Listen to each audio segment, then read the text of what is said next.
खासदार कंगना रणौतच्या घरी राष्ट्र सेविका समितीची बैठकीला सुनेत्रा पवारांची उपस्थिती। बैठकीत डॉक्टर हेडगेवार आणि गोळवलकर गुरुजींचे फोटो कंगना रणौतने पोस्ट केले। फोटो टाउन प्लॅनिंग बाबत मुख्यमंत्र्यांची भेट घेतली। राज ठाकरेंची माहिती। मुंबईतील वाहतूक कोंडीबाबत फडणवीसांशी चर्चा। टाउन प्लॅनिंग बाबत सरकारने तज्ञांशी चर्चा करावी, राज ठाकरेंचं आवाहन। बेस्ट पतपेढी निकालानंतर भाजपने ठाकरेंच्या शिवसेनेला डिवचलं। सेना भवन परिसरात भाजपची बॅनरबाजी। ठाकरे ब्रँड कोमात तर स्वदेशी देवाभाऊ जोमात अशा आशयाची बॅनरबाजी।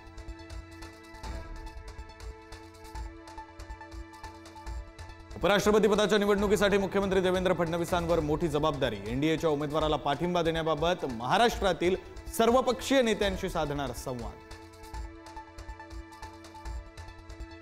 बोगस मतदारांवर आता शिंदेंची शिवसेना ठेवणार नजर। एकनाथ शिंदेंच्या संकल्पनेतून शिवसेना करणार ॲपची निर्मिती। ॲपच्या मदतीने मतदार यादीतील मतदारांची नावे आणि पत्ता तपासणार।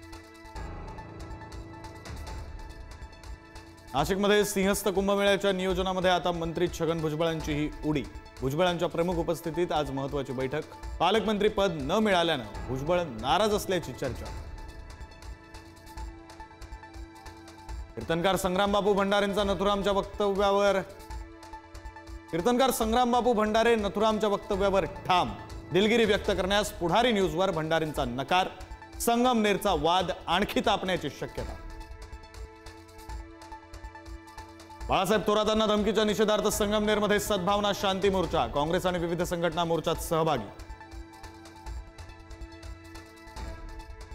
पुणे जिल्ह्यातील वेल्हे तालुक्याचं नाव बदललं। वेल्हे तालुक्याचं नवं नाव राजगड। मंत्री चंद्रशेखर बावनकुळेंचा निर्णय। कोल्हापुरातील पंचगंगा नदीची धोका पातळीकडे वाटचाल। पंचगंगा नदी धोका पातळीपासून केवळ 3 इंच दूर। अनेक मार्ग बंद झाल्याने वाहतूक वळवली।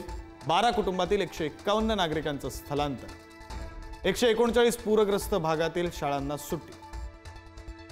सांगलीतील कृष्णा नदी 42 फुटांवर। धोका पातळीपासून कृष्णा नदी केवळ 3 फूट दूर। 150 कुटुंबांचं स्थलांतर। सांगलीतील अनेक भागात कृष्णेच्या पुराचं पाणी शिरलं।